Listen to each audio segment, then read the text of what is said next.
Hello friends, അപ്പോൾ നമ്മുടെ പുതിയൊരു വീഡിയോയിലേക്ക് എല്ലാവർക്കും വേണ്ടി സ്വാഗതം. ഇന്ന് ഞാൻ വന്നിരിക്കുന്നത് ബീഫും ബ്രെഡും കൊണ്ടുള്ള നല്ലൊരു അടിപൊളി റെസിപ്പി ആയിട്ടാണ് കേട്ടോ. അപ്പോൾ രാവിലെ ആണെങ്കിലും രാത്രി ആണെങ്കിലും നമുക്ക് ഇത് ഉണ്ടാക്കുകയാണെങ്കിലും ഒരു പീസ് മതിയാവും കേട്ടോ വയറ് നിറയാനായിട്ട്. ഇനിയിപ്പോൾ 4 മണി ചായയുടെ കൂടെയായിട്ടും കഴിക്കാനായിട്ട് പറ്റിയ നല്ല അടിപൊളി റെസിപ്പിയാണിത്. ഇതെങ്ങനെയാണ് ഉണ്ടാക്കുന്നത് നോക്കാം. അത് ഞാനിവിടെ ഒരു ചീനച്ചട്ടി എടുത്തിട്ടുണ്ട് കേട്ടോ. അതിലേക്ക് കുറച്ച് വെളിച്ചെണ്ണ ഒഴിച്ച് കൊടുക്കുന്നുണ്ട്. ഇതൊന്ന് ചൂടായി വരുമ്പോൾ നമുക്കിതിലേക്ക് 2 സവാള ഒന്ന് കനം കുറഞ്ഞ് അരിഞ്ഞത് ഇട്ട് കൊടുക്കുക. ഒരു മീഡിയം സൈസുള്ള 2 സവാളയാണ് കേട്ടോ എടുത്തിട്ടുള്ളത്. ഇനി അതിലേക്ക് നമുക്ക് 2 പച്ചമുളക് കൂടി ചെറുതായി അരിഞ്ഞത് ഇട്ട് കൊടുക്കാം. നമ്മൾ എരിവിനനുസരിച്ചിട്ട് കൂടുതൽ വേണമെങ്കിൽ ചേർത്ത് കൊടുക്കാം കേട്ടോ. അപ്പോൾ ഞാനിവിടെ 2 പച്ചമുളക് എടുത്തിട്ടുള്ളത്. ഇനി ഇത് പെട്ടെന്നൊന്ന് വഴണ്ടി കിട്ടാനായിട്ട് ഉപ്പ് ചേർത്ത് കൊടുക്കുന്നുണ്ട്. ഇനി നല്ലതുപോലെ ഒന്ന് വഴറ്റി കൊടുക്കാം. ഇതിലേക്ക് വേണ്ടത് ഇഞ്ചി വെളുത്തുള്ളി പേസ്റ്റാണ്.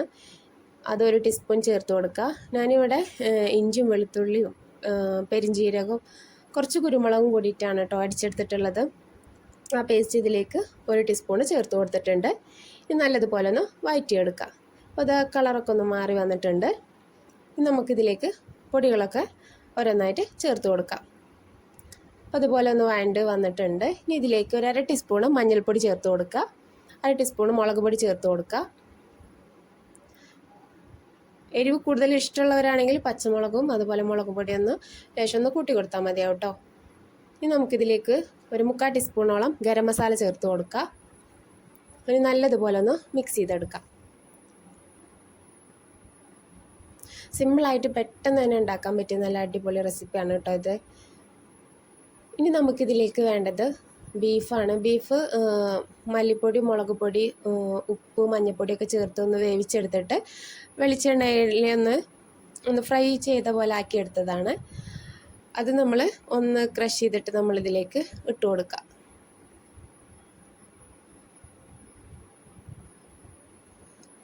ഇനി എല്ലാം കൂടിയിട്ട് നല്ലതുപോലെ ഒന്ന് മിക്സ് ചെയ്ത് കൊടുക്കുക. ഇതിലേക്ക് വേപ്പില ചേർത്ത് കൊടുക്കുക. മല്ലിയില ഉണ്ടെങ്കിൽ മല്ലിയില കൂടി ചേർത്ത് കൊടുക്കുക. എന്നിട്ട് നല്ലതുപോലെ ഒന്ന് മിക്സ് ചെയ്ത് കൊടുക്കുക കേട്ടോ.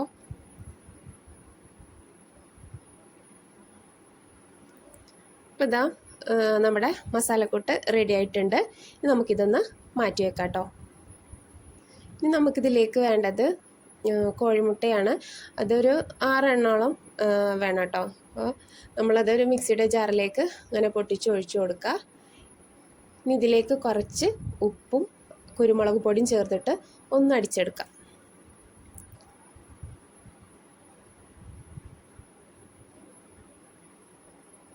ഇനി ഇതിലേക്ക് ബ്രെഡ് ഇങ്ങനെ എല്ലാവരും കളഞ്ഞിട്ട് ഒന്ന് ഇങ്ങനെ കളഞ്ഞെടുക്കണം. ഒരു 12 എണ്ണോളം ബ്രെഡ് വേണം കേട്ടോ. ഇനി നമ്മളൊരു ഫ്രൈ പാൻ ചൂടാക്കിയതിന് ശേഷം നമ്മളിതിലേക്ക് നേരത്തെ തയ്യാറാക്കി വെച്ച കോഴിമുട്ടയുടെ മിക്സ് ഒന്ന് ഇങ്ങനെ ഒഴിച്ചു കൊടുത്തിട്ട് ഒന്ന് ചുറ്റിച്ചെടുക്കുന്നുണ്ട്. ഇനി ഓരോ ബ്രെഡും ഈ കോഴിമുട്ടയുടെ ആ മിക്സിയിൽ മുക്കിയിട്ട് ഇതിൽ ഫുള്ളായിട്ടൊന്ന് ഈ പാനിലൊന്ന് പരത്തി വെച്ച് കൊടുക്കാം കേട്ടോ.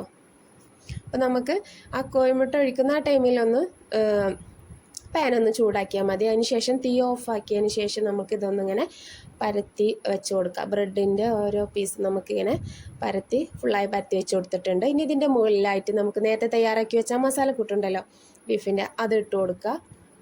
ഇതിനെ ഫുള്ളായിട്ടൊന്ന് പരത്തി കൊടുക്കാം കേട്ടോ.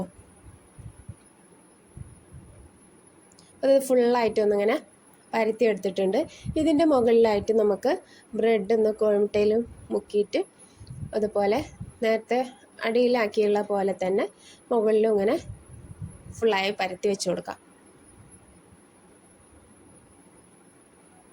തീരെ ഗ്യാപ്പ് കാണാത്ത വിധത്തിൽ ഇങ്ങനെ ആ സൈഡിലൊക്കെ ഒന്നിങ്ങനെ പൊട്ടിച്ചിട്ട് ഇങ്ങനെ കോഴിമുട്ട മുക്കിയിട്ട് ഇങ്ങനെ വെച്ച് കൊടുക്കാം കേട്ടോ. അപ്പോൾ ഫുള്ളായിട്ട് ഇങ്ങനെ പരത്തി വെച്ചിട്ടുണ്ട്. ഇനി ഇതിൻ്റെ മുകളിലായിട്ട് ആ കോഴിമുട്ടയുടെ ബാക്കിയുള്ള ആ മിക്സ് നമ്മൾ ഒഴിച്ചു കൊടുക്കുകയാണ്. ഇനി ഇതൊന്ന് ഫോർക്ക് വെച്ചിട്ടൊന്ന് സൈഡൊക്കെ ഒന്നിങ്ങനെ പ്രസ് ചെയ്ത് കൊടുക്കുന്നുണ്ട് കേട്ടോ. ടീസ്പൂണോ ഫോർക്കോ എന്തെങ്കിലും വെച്ചിട്ടൊന്നിങ്ങനെ സൈഡൊക്കെ ഒന്നിങ്ങനെ പ്രസ് ചെയ്ത് കൊടുക്കുക. അതിനുശേഷം നമുക്ക് സ്റ്റൗവിൻ്റെ മുകളിൽ ചെറിയ മൂടിയോ എന്തെങ്കിലും ഒന്ന് വെച്ച് കൊടുക്കുക. അതിൻ്റെ മുകളിലേക്കാണ് കേട്ടോ ഈ പാന് വെച്ച് കൊടുക്കുന്നത്. എന്നിട്ട് ലോ ഫ്ലെയിമിൽ ഇട്ടിട്ട് നമുക്കിതൊന്ന് വേവിച്ചെടുക്കാം. ഒരു 15 മിനിറ്റിന് ശേഷം നമുക്കിതൊന്ന് മറിച്ചിട്ട് കൊടുക്കാം. അപ്പോൾ എല്ലാ സൈഡും ഇങ്ങനെ ഇളകി വന്നിട്ടുണ്ട്. ഇനി ഒരു പാത്രത്തിലേക്ക് ഇങ്ങനെ ആക്കിയിട്ട് മറിച്ചിട്ട് കൊടുക്കുക. എന്നിട്ട് നമുക്കിതിലേക്ക് മറ്റേ സൈഡും കൂടി ഒന്ന് വേവിച്ചെടുക്കാം. അപ്പോൾ അതാ 2 സൈഡും എന്ത് വന്നിട്ടുണ്ട്.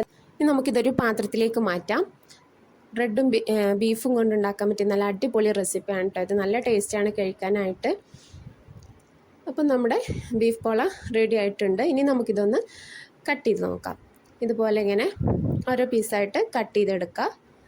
അപ്പോൾ ഇതിൽ നിന്നൊരു പീസ് മതിയാവും കേട്ടോ. രാവിലെ ആണെങ്കിലും രാത്രി ആണെങ്കിലും നമ്മൾ ഈ ഒരു പീസ് കഴിച്ചാൽ തന്നെ നമ്മളെ വയറൊക്കെ നിറയും. 4 മണി ചായയുടെ കൂടെ ആണെങ്കിലും കഴിക്കാനായിട്ട് നല്ല അടിപൊളി ടേസ്റ്റാണ് കേട്ടോ. അപ്പോൾ എന്തായാലും ട്രൈ ചെയ്ത് നോക്കാത്തവർ തീർച്ചയായിട്ടും ഇതുപോലെ ഒന്ന് ട്രൈ ചെയ്ത് നോക്കാം കേട്ടോ. അപ്പോൾ എൻ്റെ ചാനൽ ഇതുവരെയായിട്ട് നിങ്ങൾ സബ്സ്ക്രൈബ് ചെയ്തിട്ടില്ലെങ്കിൽ തീർച്ചയായിട്ടും സബ്സ്ക്രൈബ് ചെയ്യുക, ലൈക്ക് ചെയ്യുക, കമൻറ്റ് ചെയ്യുക, സപ്പോർട്ട് ചെയ്യുക. അപ്പോൾ തീർച്ചയായിട്ടും ഇതുപോലെ ഒന്ന് ട്രൈ ചെയ്ത് നോക്കാം. പുതിയൊരു വീഡിയോ ആയിട്ട് നമുക്ക് വീണ്ടും കാണാം. Okay, by.